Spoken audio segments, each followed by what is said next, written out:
Hi guys! Last my video was about American Cold War tank. Today I'm molding another Cold War tank, but from Germany. Third generation main battle tank, Leopard 2A4. For internal part of my tank this time I took purple clay. Yep, I collected too many pieces of purple clay and that's why to use them for the parts that won't be visible from the outside. It was designed by Kraus Mafia in the 1970s to replace the earlier Leopard 1 as the main battle tank of the West German army. Initially, project called MBT-70, and it was in cooperation with the United States. The plan was to develop and create a single tank of the future for both countries. But soon growing issues with divergences in specifications, measurements and dissents over the general direction of the project. Also, total cost highly increased, and the Bundestag caused the government to withdraw West Germany from the project in 1969. So the Germans started developing Leopard 2, and the United States Army started to make the M1 Abrams.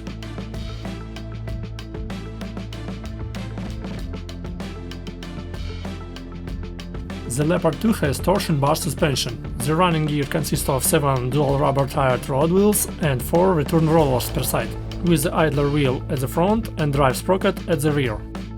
The tracks with rubber bushed end connectors, which have removable rubber pads and use 82 links on each track.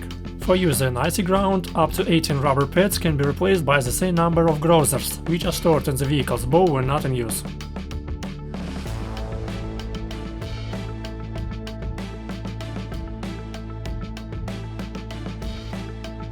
Armor of the hull. Side, rear and bottom side of the hull consists of armor plates with 25 to 50 mm thick, but side armor near driver place is increased 80 mm thick. About frontal armor I'll tell you a little later.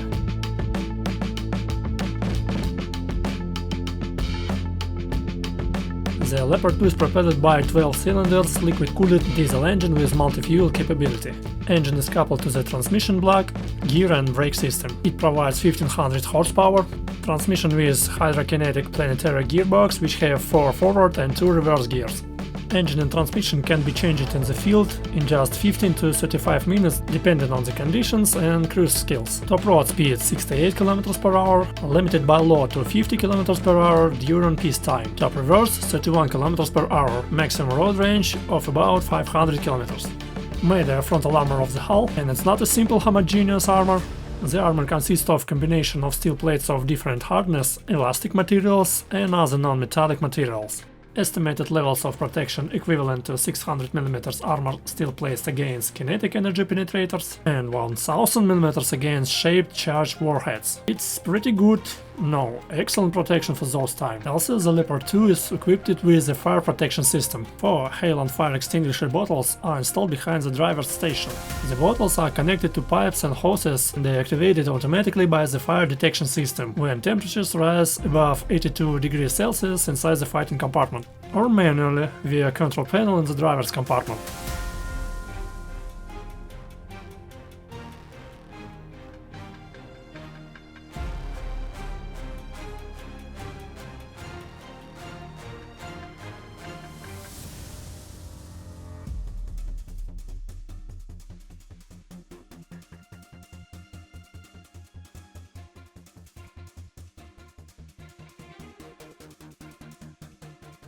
The crew is also protected against nuclear, biological and chemical threats, as the Leopard 2 is equipped with the overpressurization system, which provides overpressure inside the vehicle. Fuel tanks on the both sides of the tank also increase protection against shaped charged projectiles.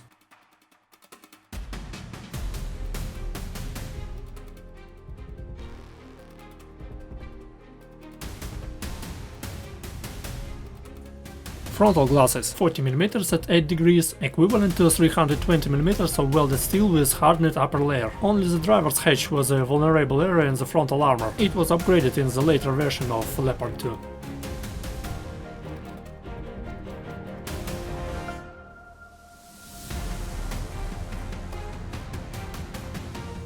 Cover engine compartment with armor, which can protect against heavy machine guns, medium caliber rounds and shell fragments.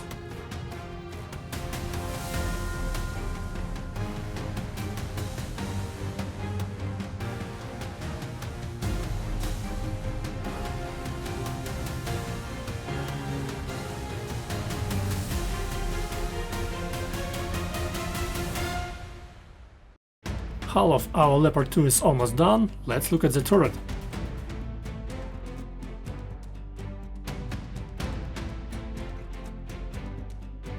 The turret has a pretty simple shape, with flat sides and sloped front. For me it looks like just a box. Frontal and side blocks also made with composite armor. Estimated levels of protection for the Leopard 2 range from 519 to 690 mm on the turret front. Side turret armor has an equivalent 310 mm. Rear armor only 25 mm, and it's really a big problem for the modern conflict. Roof armor 70 mm at 7 degrees.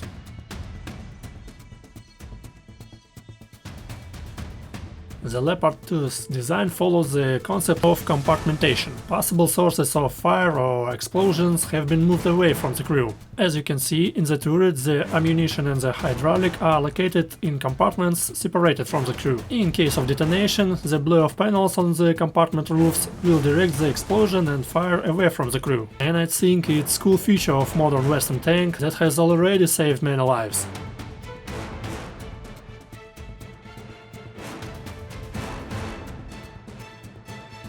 The primary armament is the Rheinmetall 120mm smoothbore gun. The same gun later adapted for use on AIM-1 Abrams. Coaxial machine gun, it's a German MG3 7.62mm machine gun. The main gun is fully stabilized and can fire a variety of types of rounds, such as a German DM43 AP-FSDS anti-tank round and the German DM12 high-explosive anti-tank round. AP-FSDS able to penetrate 450mm of steel armor at the range of 2000 meters.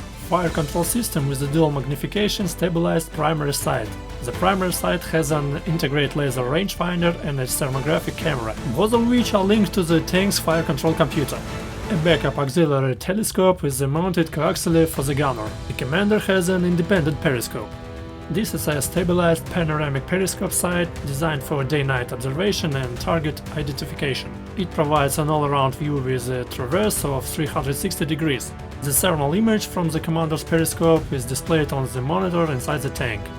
The fire control system is capable of providing up to 3 range values in 4 seconds. The range data is transmitted to the fire control computer and is used to calculate the firing solution. The maximum range of the laser rangefinder is up to 10,000 meters, with the measuring accuracy within 10 meters at this range. The Leopard 2A4 has one of the most advanced fire control systems of its time. In the last step I work with the external parts. The side of the hull is covered by armor skirts to increase protection against projectiles and RPGs.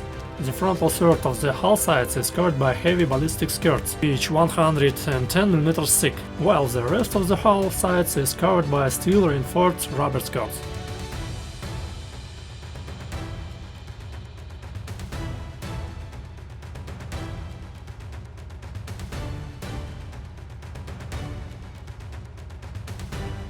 The Leopard 2 doesn't have a heavy anti-aircraft machine gun, instead it uses a standard 7.62mm machine gun on the roof of the turret. Leopard 2 is the perfect balance between firepower, protection and mobility. And now I can say it's not main battle tank of the German, it's main battle tank of all Europe. It produced from 1979 to present day. More than 24 countries in the world use this tank. Until 2022 it had limited combat history, Balkan-Kosovo War, war in Afghanistan. During the Syrian civil war, several were destroyed with ATGMs. Turkish army used these tanks in this war. And now Leopard 2 is widely used in Russia-Ukraine war, in Ukraine ground forces. The Ukrainian army has improved tank protection using reactive armor and additional metal and rubber screens to protect against drones. I think in the future I'll make a Ukrainian version of Leopard 2 using this model. Yeah, I have idea to upgrade my tank to version Leopard 2 A6 or A7, but I think the Ukrainian version is more relevant and unusual. What do you think about this idea?